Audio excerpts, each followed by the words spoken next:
Muy bien, entonces hay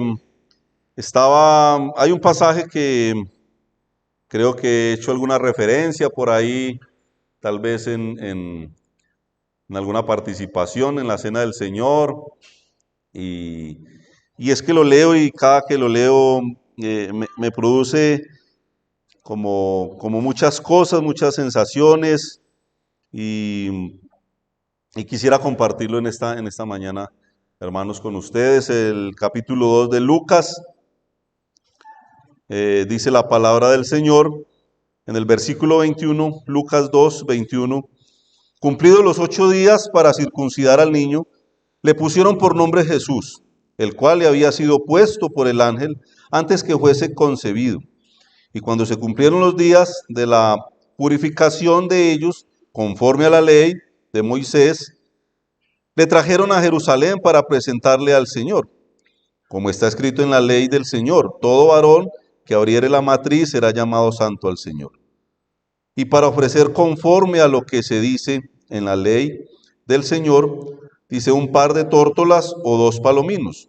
Y aquí había en Jerusalén un hombre llamado Simeón, y este hombre, justo y piadoso, esperaba la consolación de Israel, y el Espíritu Santo estaba sobre él.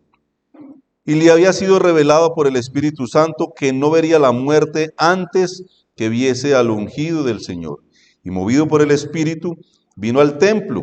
Y cuando los padres del niño Jesús lo trajeron al templo para hacer por él conforme al rito de la ley, él le tomó en sus brazos y bendijo a Dios diciendo: Ahora, Señor, despides a tu siervo en paz, conforme a tu palabra, porque han visto mis ojos tu salvación, la cual has preparado en presencia de todos los pueblos, luz para revelación a los gentiles y gloria de tu pueblo Israel.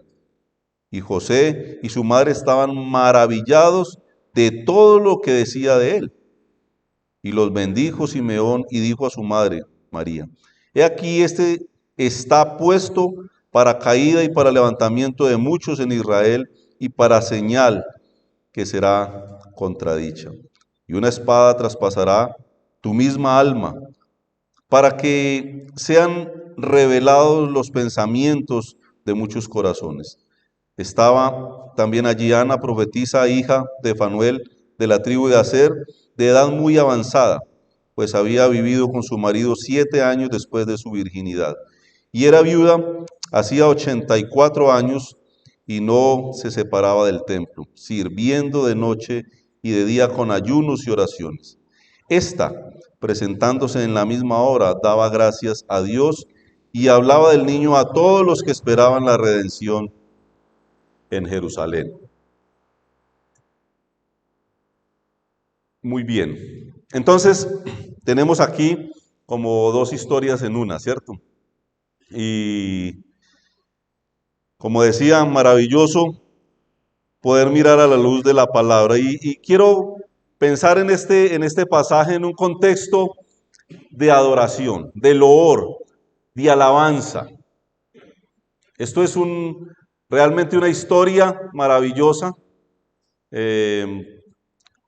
una historia navideña, podríamos decir. Gracias. La tradición presenta al niño Jesús como un nacimiento al que se hace mucho énfasis, pero lo maravilloso de este pasaje es que nos muestra la realidad y el propósito por el cual ese niño vino a nacer milagrosamente de una mujer virgen. Y si miramos en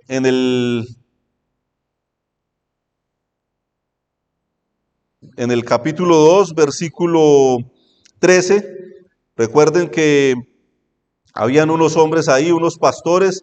Dice que repentinamente apareció con el ángel, dice, una multitud de las huestes celestiales que alababan a Dios y decían: Gloria a Dios en las alturas y en la tierra paz, buena voluntad para con los hombres. Una multitud de huestes celestiales. ¿Qué hacían? Dice, alababan a Dios. Gloria a Dios en las alturas. Qué expresión de adoración, de alabanza de aquellos seres celestiales, que son poderosos, aunque son creados por Dios, que cumplen funciones de parte de Dios, que son superiores a nosotros, como hemos visto antes, pero glorificaban a ese Dios creador, proveedor. Y los mismos pastores que vinieron para verificar que ese niño había nacido, versículo 20 dice, ellos volvieron, esos pastores, ¿cómo? Dice, glorificando y alabando a Dios por todas las cosas que habían oído y visto, como se les había dicho. Volvieron, glorificando y alabando a Dios. Hermanos, realmente cuando estamos en la posición que nosotros estamos, como hemos cantado en esta mañana, debe de ser constante la adoración, la alabanza, la gratitud por aquel que nos ha salvado. Siempre, hermanos, que recuerdo de dónde el Señor me sacó y me rescató, tengo que llegar a glorificar al Señor. Y aquí tengo este contexto, el nacimiento, pero dice que cumplidos los 8 días, ¿no? Versículo 21, para circuncidar al niño, le pusieron por nombre Jesús. ¿Qué nombre, no? Ningún nombre más precioso que el de nuestro amado Señor Jesucristo. Le pusieron por nombre Jesús, el cual le había sido puesto por el ángel antes que fuese concebido. Ahí en el capítulo 1 y versículo 26, vamos a leerlo rápidamente. Dice que al 6º mes el ángel Gabriel fue enviado por Dios a una ciudad de Galilea llamada Nazaret, ¿no? Y dice, a una virgen desposada con un varón que se llamaba José, de la casa de David, y el nombre de la virgen era María. Y entrando el ángel donde ella estaba, dijo, salve muy favorecida, el Señor es contigo, bendita tú entre las mujeres. Mas ella, cuando le vio, se turbó por sus palabras y pensaba, ¿qué salutación sería esta? Entonces el ángel le dijo, María, no temas, porque has hallado gracia delante de Dios, y ahora concebirás en tu vientre y darás a luz un hijo y llamarás su nombre Jesús.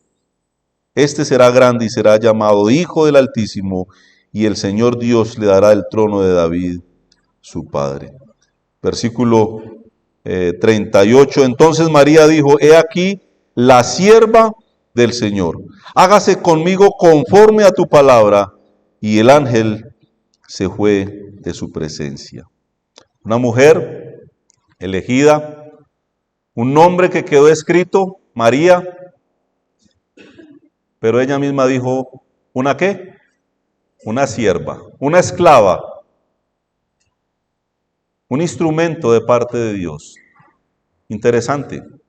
La Biblia registra a esta mujer especial, claro que sí, bendita por tener en el vientre al Salvador del universo. Pero ella misma se llamó su sierva y dijo, hágase conmigo conforme a tu palabra. La palabra de Dios, el eterno Dios. A veces, cierto, no entiende uno.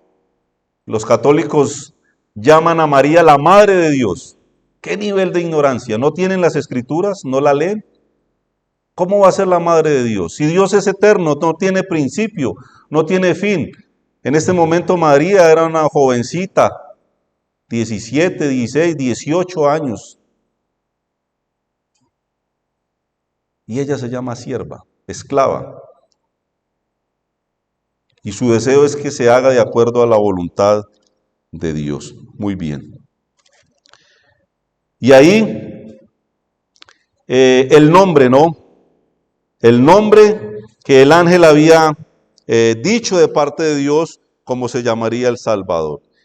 Y cuando se cumplieron los días de la purificación de ellos, dice, conforme a la ley de Moisés, le trajeron a Jerusalén para presentarle al Señor. Como está escrito en la ley del Señor, todo varón que abriere la matriz será llamado santo al Señor. Y vemos una familia piadosa, una familia obediente, ¿cierto?, a lo que Dios había establecido. Recordemos que la ley todavía estaba en vigencia. El Señor Jesucristo había venido y más tarde diría que no venía para abrogar la ley, sino para cumplirla, ¿cierto? Pero hasta ahí la ley estaba en vigencia y ellos estaban actuando de acuerdo a lo que la ley decía que había que hacer con el niño. Una familia obediente, una familia, una pareja. José, que era un varón justo, dice la Biblia. María, sin duda una mujer piadosa. Venían para, de acuerdo a lo que decía la ley. ¿Y qué es la ley? La palabra de Dios. Lo que decía Dios, eso ellos iban a hacer. Me parece interesante. Una pareja obediente a Dios. Bueno, versículo 24, y para ofrecer conforme a lo que se dice en la ley del Señor, un par de tórtolas o 2 palominos. ¿Qué representa eso? ¿Qué nos dice eso? Y hermanos, ahí necesariamente tenemos que ir al Antiguo Testamento, Levítico 12:8, capítulo 12 de Levítico.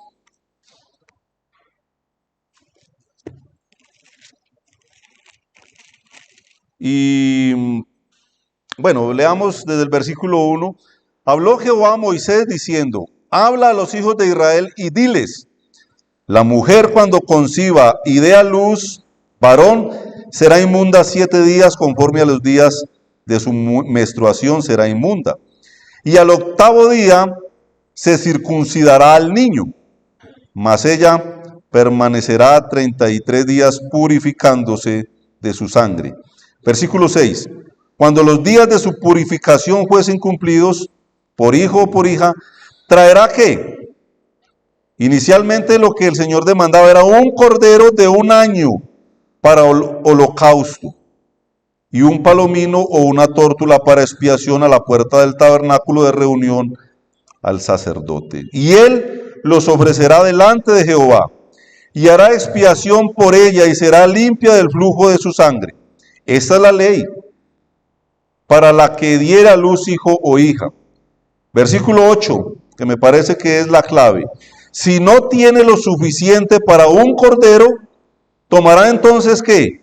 2 tórtolas o 2 palominos, uno para holocausto y otro para expiación, y el sacerdote hará expiación por ella y será limpia. Entonces, cuando miramos acá en Lucas 2, versículo 24, un par de tórtolas o 2 palominos. ¿Había cordero? ¿Por qué no?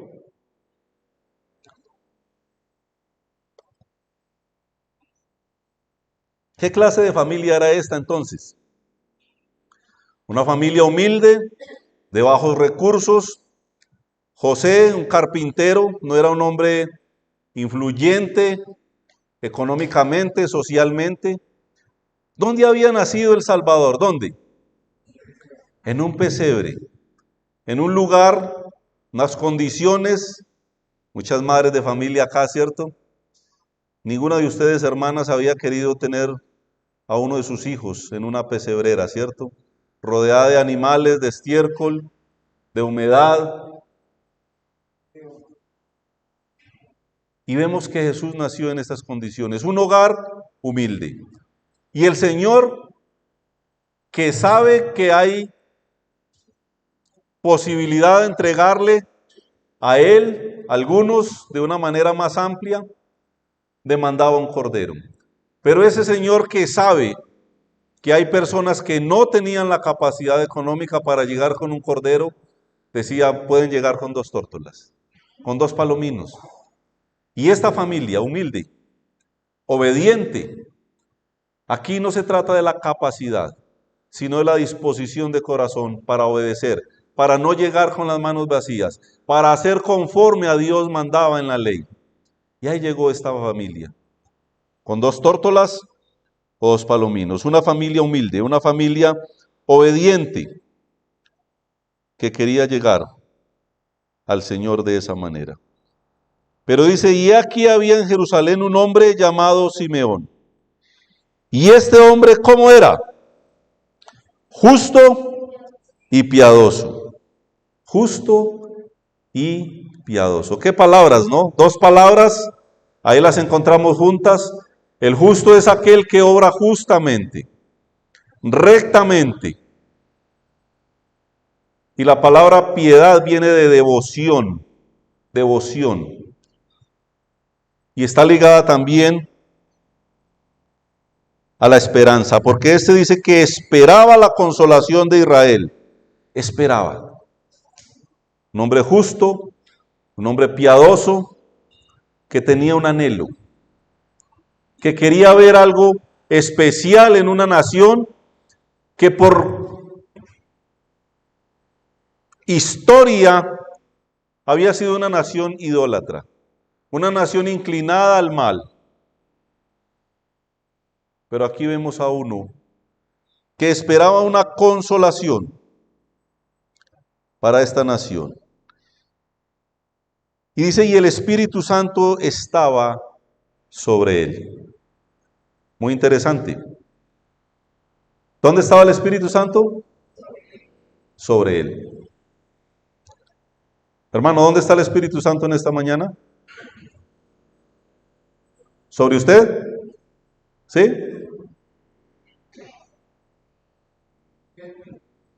Amén, hermano. En mí. Sobre mí no está. A pesar de lo que yo soy, Él está en mí. Y en Hechos 2 vemos que Dios hizo posible que el Espíritu Santo vendría para morar. Recuerden la promesa, recibiréis poder. Y ese poder no es otra cosa que Dios mismo actuando y obrando dentro de nosotros. Pero en aquella época no. Jesucristo mismo era un bebé. Apenas estaba siendo presentado en el templo. Pero el Espíritu Santo de Dios, que es eterno, no que apareció en Pentecostés, en Hechos 2. No, Él es eterno. Empezó a morar dentro de las personas que aceptaban a Cristo como Señor y Salvador. Por eso es tan importante que usted, amigo y amiga que nos visita en esta mañana, reconozca que es un pecador, que es una pecadora.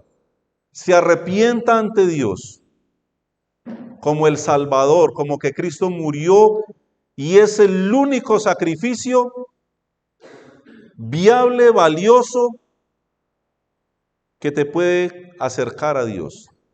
Y cuando haces eso, ese día entra a morar en ti, como un día en mí, lleno de defectos que todavía tengo, pero seguro de que Dios mora desde ese día en nuestros corazones. Pero es interesante, un hombre justo y piadoso, y el Espíritu Santo dice que estaba sobre él. El Espíritu Santo en la antigüedad, si vemos el Antiguo Testamento, llegaba y actuaba en una persona, pero volvía y se iba, ¿sí o no? Gloria a Dios, porque tenemos constantemente el Espíritu Santo de Él, morando en nosotros. Tal vez muchas veces contristados, ¿cierto? Por nuestras malas decisiones, por nuestro pecado, pero Él está ahí. Él está ahí. Bueno, pero ese Espíritu Santo, dice el versículo 26, que a este hombre le había sido revelado por el Espíritu Santo, que no vería la muerte antes que viese al ungido del Señor. Había una palabra, consolación, esperanza en el versículo 25, que creo que podemos seguir pensando en esa idea en el versículo 26. ¿Qué esperanza? ¿Qué noticia? ¿Qué consolación? A ese hombre que se llamaba Simeón se le había revelado, un hombre avanzado en edad, que no moriría sin ver al Salvador. ¡Qué esperanza! ¡Qué esperanza! Para estar ahí en el templo, para poder evidenciar cuando esa familia aparecía con el Salvador del universo en sus brazos. Y ahí estaba este hombre,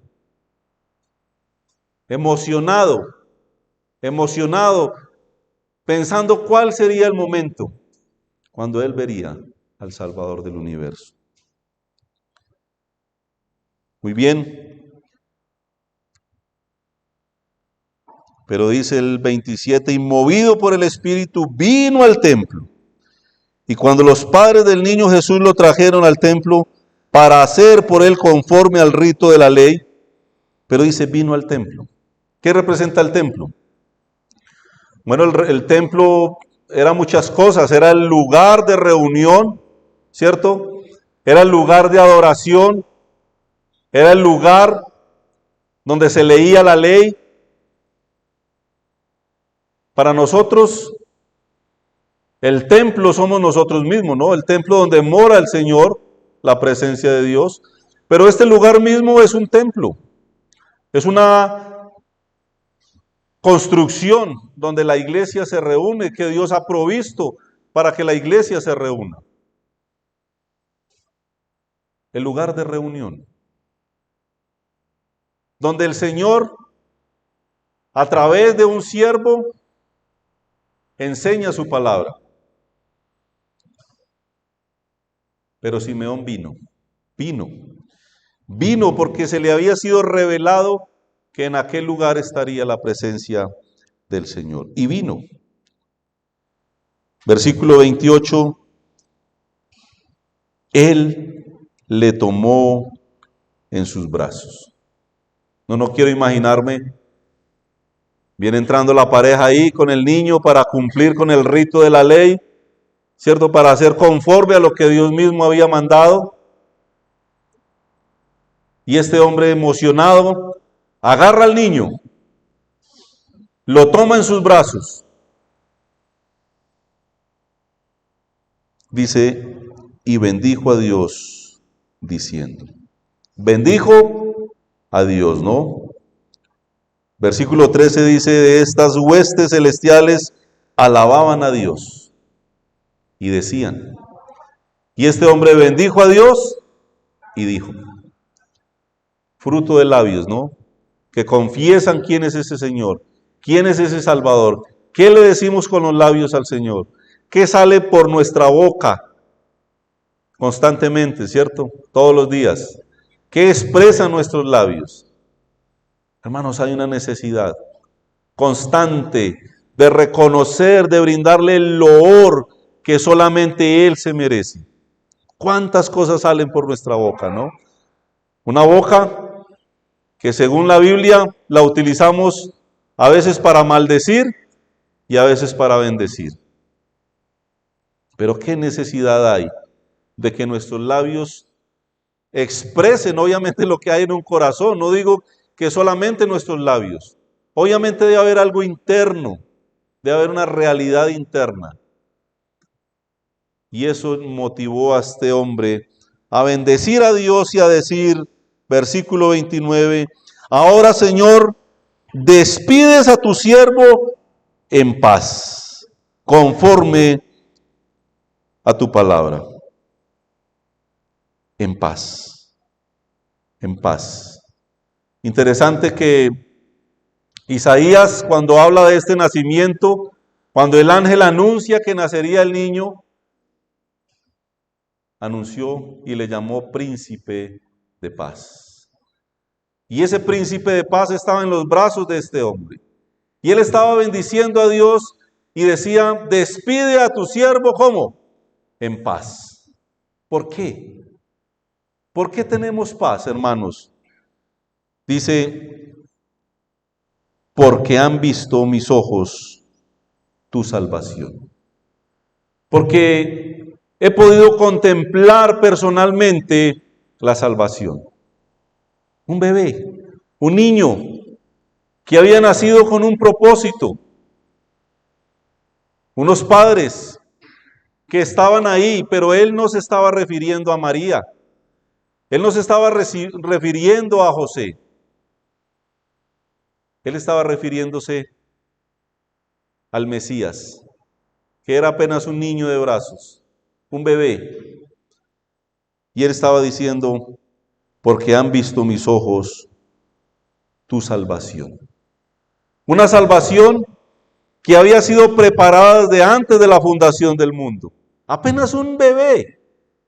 Estaba a 30 y punta de años de que se consumara lo que era el plan de Dios, la redención a través de Jesucristo, el que derramaría su sangre. Pero habían visto sus ojos la salvación en ese niño que había sido prometido y preparado desde la eternidad. Y de esa salvación dice el versículo 31, la cual has preparado en presencia de todos los pueblos. La cual has preparado. No fue algo coincidencial, no fue algo momentáneo. Fue algo preparado desde antes de la fundación del mundo. Y dice, en presencia de todos los pueblos. Y eso habla del alcance, hermanos, de la gracia de Dios, del alcance a todas las naciones. Mire dónde estamos ubicados nosotros, geográficamente hablando. Allá, en Belén de Judea nacería el Salvador. Aquí está en el templo, Jerusalén, llevado por sus padres. Pero ese evangelio, preparado, nos ha alcanzado. Ha llegado hasta estos lugares remotos, hermanos. Hace más de 2000 años el evangelio de Dios proclamado, publicado, predicado para salvación. ¡Qué noticia, hermanos! Una noticia que al día de hoy es vigente, querido amigo, querida amiga, que es vigente, pero que no es una obligación que Dios te entregue. Ha dado la oportunidad a todas las personas para que crean, para que se arrepientan. Y si hoy no lo has hecho, también hay una realidad bíblica y es el infierno. El lago de fuego que arde con azufre. Porque ahí está la realidad bíblica y los dos destinos. Entonces, una oportunidad, la gracia tan extensa, ¿no?, a todos los pueblos. Y aquí lo detalla más, luz para revelación a los gentiles. Y los gentiles no son otros, sino los que no nacieron en la nación de Israel, ¿no? Había una rivalidad en la época. Los judíos menospreciaban a los que no habían nacido en esa nación. Pero aquí, Dios que es bueno dice, luz para revelación a los gentiles, de los que nosotros hacíamos parte un día, ¿cierto? Éramos gentiles, porque no habíamos nacido en la nación de Israel. Pero un día tendríamos una ciudadanía nueva, que el hermano leyó esta mañana en la cena. La Biblia habla gentiles, judíos y la iglesia de Dios. Una tercera nacionalidad que vendría a ser la primera, la principal. Porque gloria a Dios, hermanos, que hemos adquirido por la gracia de Dios una ciudadanía que es celestial, que es gloriosa, que es eterna. Pero aquí dice luz y revelación a los gentiles y gloria a tu pueblo Israel. Un pueblo que veneraba a Moisés, que veneraba a los patriarcas, Abraham, Isaac, Jacob, que tenía algo especial para José, que tenía un pensamiento especial para los levitas, que tenía algo especial para David y muchos otros. Pero Dios dice, de ese Salvador, que sería Él, gloria del pueblo Israel. ¿Quién más? ¿Quién más? Y Hebreos es eso. Hebreos es representar al Señor Jesucristo como uno que está por encima de todos esos hombres que yo nombré ahí y muchos otros que nombra el libro de Hebreos.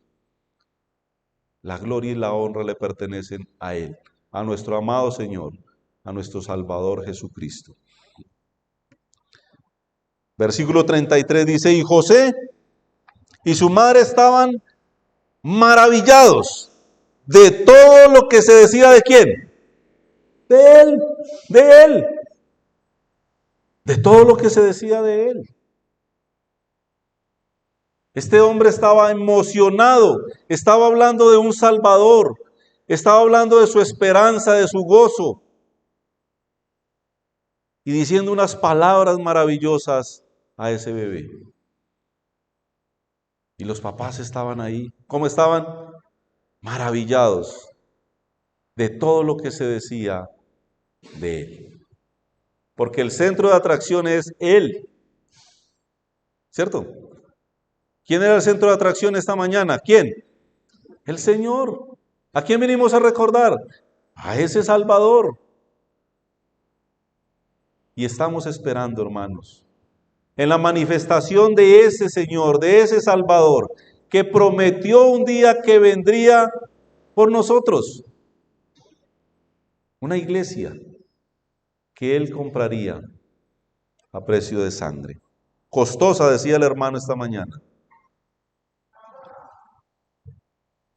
Muy bien. ¿Y qué hizo Simeón?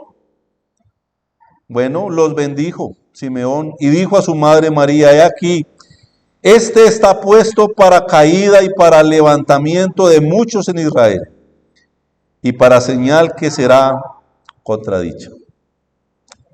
¿Para qué?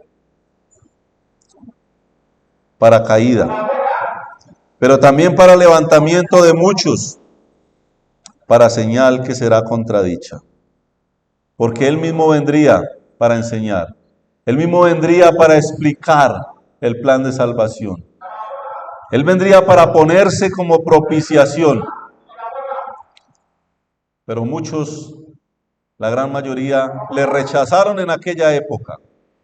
A lo suyo vino y los suyos, ¿qué? No le recibieron, mas a todos los que le recibieron, a los que creen en su nombre, les dio potestad de ser hechos hijos de Dios.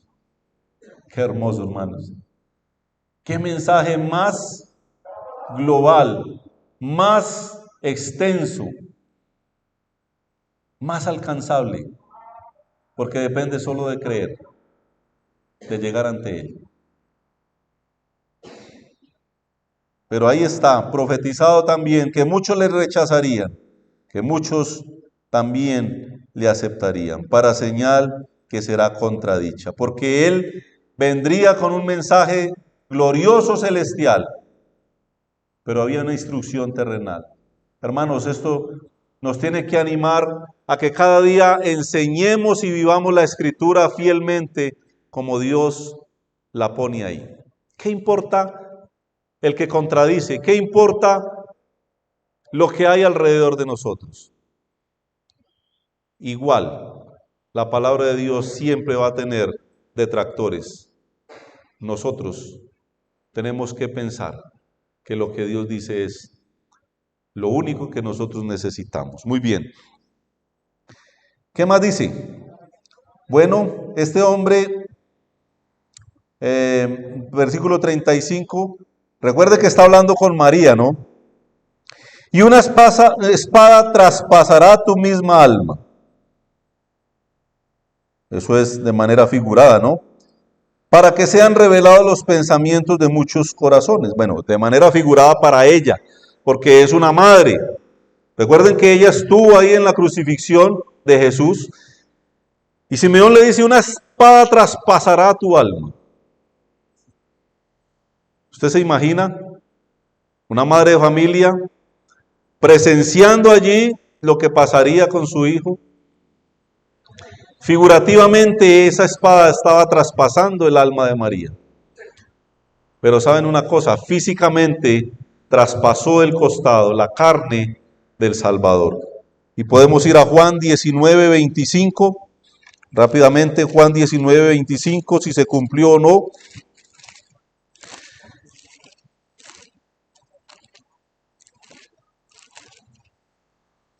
Dice la palabra del Señor, estaban junto a la cruz de Jesús, ¿quiénes? Su madre estaba ahí presente, ¿no? Y la hermana de su madre, María, mujer de Cleofas, y María Magdalena, versículo 31. Entonces los judíos, por cuanto era la preparación de la Pascua, a fin de que los cuerpos no quedasen en la cruz en el día de reposo, pues aquel día de reposo era de gran solemnidad, rogaron a Pilato que se les quebrasen las piernas y fuesen quitados de allí. Vinieron pues los soldados y quebraron las piernas al primero y asimismo al otro que había sido crucificado con él. Mas cuando llegaron a Jesús, como le vieron ya muerto, no quebraron las piernas. Pero uno de los soldados le abrió el costado con una lanza y al instante salió sangre y agua. Y el que lo vio da testimonio y su testimonio es verdadero. Y él sabe que dice verdad, para que vosotros también ¿qué? Creáis. Porque estas cosas sucedieron para que se cumpliese la escritura. No será quebrado hueso suyo. Y también otra escritura dice, mirarán al que traspasaron. Y ahí Simeón estaba profetizando lo que pasaría, ¿no? Recuerden que el Espíritu Santo había venido sobre él. Hermanos, qué profecía. Qué profecía que se cumplió hace más de 2000 años. ¿Qué sucedió? Porque hemos acabado de mirar en Juan que lo que él dice es como verdadero, verdadero, fiel. La palabra de Dios es fiel. No hay error, no hay equivocación ahí.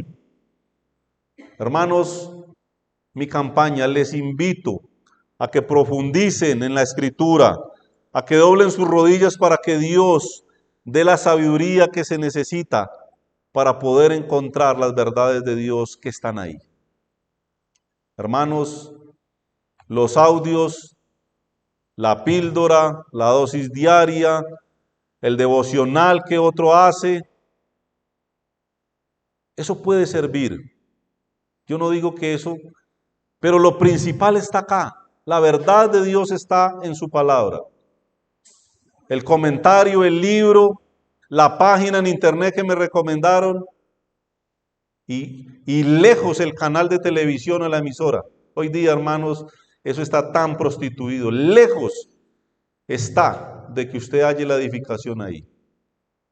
Bíblicamente lo que yo veo es la palabra de Dios, el Espíritu Santo, la oración y la iglesia para edificarnos unos a otros. Mucho cuidado, hermanos, con lo que estamos consultando, con lo que estamos mirando. Si nos vamos de aquí con hambre, hermanos, es porque nosotros estamos haciendo mala labor. ¿A dónde hay que buscar? La palabra de Dios. Como los de Berea, ¿no? Que se iban y el Señor los llama ¿cómo? Nobles. Porque se iban a mirar si esas cosas que les habían enseñado eran verdad o no. Estamos en la capacidad para escudriñar, para filtrar lo que se nos está enseñando. Bueno, el filtro es la Biblia, no hay otra manera. Muy bien, versículo 36. 3 versículos, hermanos. Vamos a terminar con estos 3 versículos. 3 versículos. Podríamos hacer varios estudios de esos 3 versículos. Pero vamos a redondear esta historia. Una segunda historia en el mismo día, en la misma hora, ¿no? Otro personaje. ¿Cómo se llamaba? Versículo 36, estaba también allí Ana, profetisa hija de Fanuel de la tribu de Aser, dice de edad muy avanzada, pues había vivido con su marido 7 años después de su virginidad, y era viuda hacía 84 años. Yo traté de hacer la cuenta, 84 y 7, ¿cuánto da eso? 91. Y era un tiempo donde las personas se casaban muy jóvenes, especialmente las mujeres. Podría tener unos 16 años tal vez. Bueno, tenía algo más de 100 años de edad. 100 y alguito de años. Porque dice que edad de muy avanzada, muy anciana ya. Pero ¿qué? ¿Qué nos dice eso? Hermanos, bueno, además de que era muy viejita, podemos deducir que llegó virgen al matrimonio. Eso hoy en día es motivo de vergüenza, ¿no? Bueno, según lo que Dios dice, eso es motivo de orgullo, bueno, orgullo la palabra ni me gusta, pero es algo digno ante los ojos de Dios. Llegar virgen al matrimonio.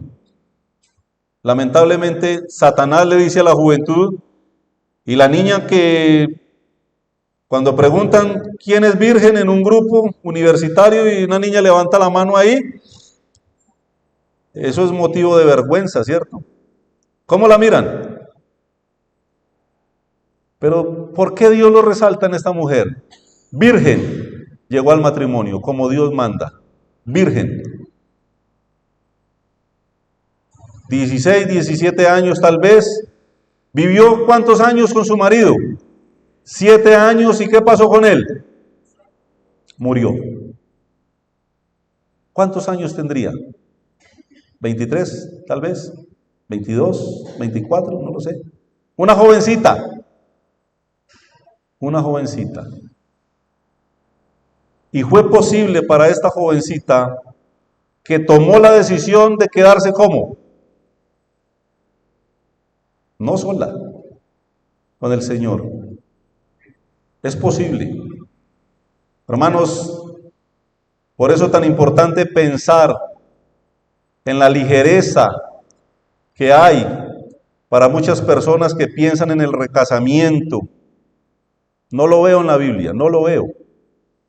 Es posible. Quedarse solo, quedarse sola, si eso es lo que a Dios le agrada. Y dice que esta mujer de edad, ¿cómo? ¿De edad cómo? Ahí, caen en la trampa siempre, ¿no? Muy avanzada, muy viejita, ¿no? Muy viejita.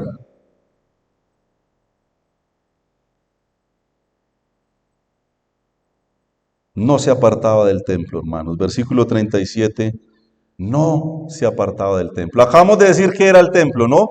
El lugar donde se leía la ley, el lugar de adoración donde se llevaban las ofrendas, donde se llevaba el holocausto. ¿Qué lugar? Donde habitaba la presencia de Dios. Y esa mujer decidió quedarse sola en el templo. No se apartaba, era un lugar de la presencia de Dios. ¿Y sabe qué más hacía? Sirviendo. Sirviendo. Primera de Corintios dice que la casada tiene cuidado de las cosas de ¿qué? De este mundo, porque tiene que tener cuidado de un marido. Pero la soltera tiene cuidado del Señor. Y aplica para los solteros también. Qué maravilla es ver que la palabra de Dios da una oportunidad para glorificar al Señor. No se apartaba del templo. Y adicionalmente a eso dice que servía. El servicio, hermanos, que es algo que no está contemplado a veces en nuestras vidas. El servicio, el poder servir, glorificar al Señor sirviendo en la iglesia y aún fuera de la iglesia. Porque los de afuera aún también deben de conocer a quién servimos y a quién seguimos. Servicio.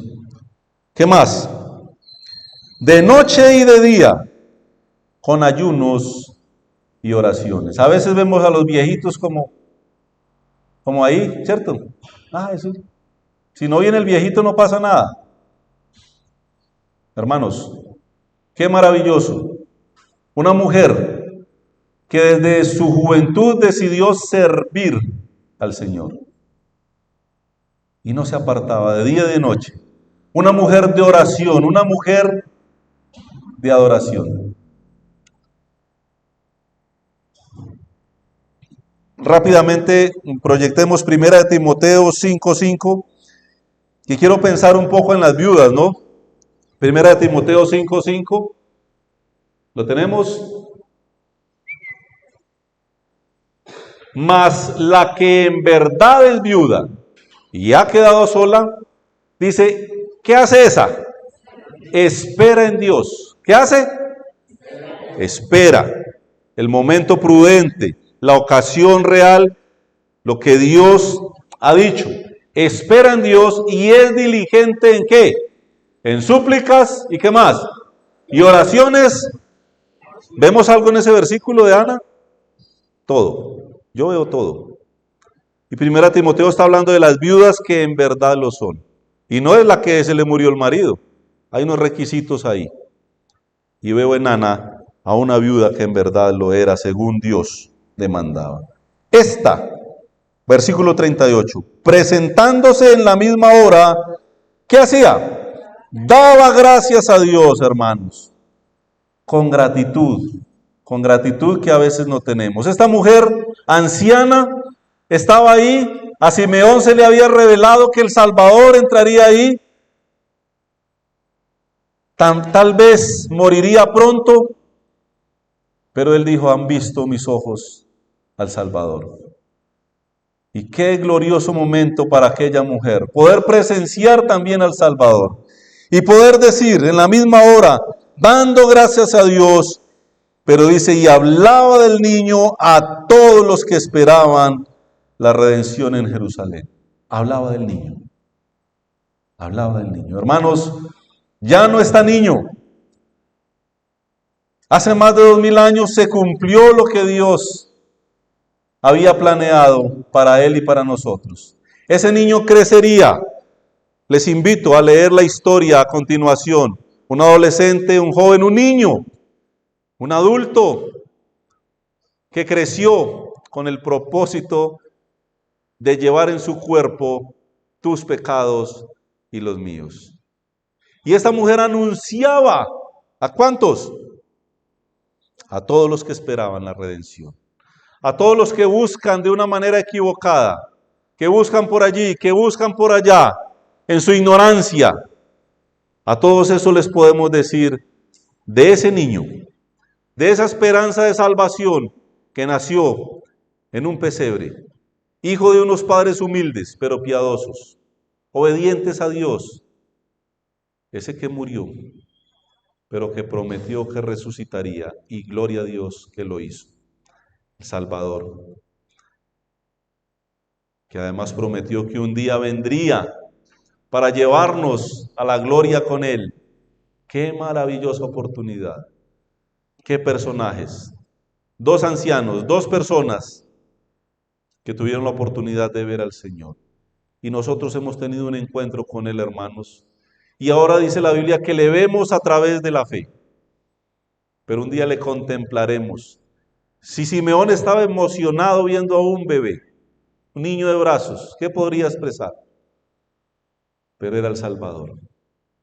¿Cómo será verle nosotros, hermanos, cara a cara? Con su gloria, con la magnificencia del resplandor de su gloria. ¿Qué será ese momento, hermanos? ¿Cómo será? La gloria del Señor. No nos imaginamos ni siquiera cómo será. Pero les animo, hermanos, como esta mujer, a poder anunciar la salvación. La salvación que hoy tenemos nosotros, pero que muchas personas no tienen. Bendito sea el nombre del Señor por los siglos de los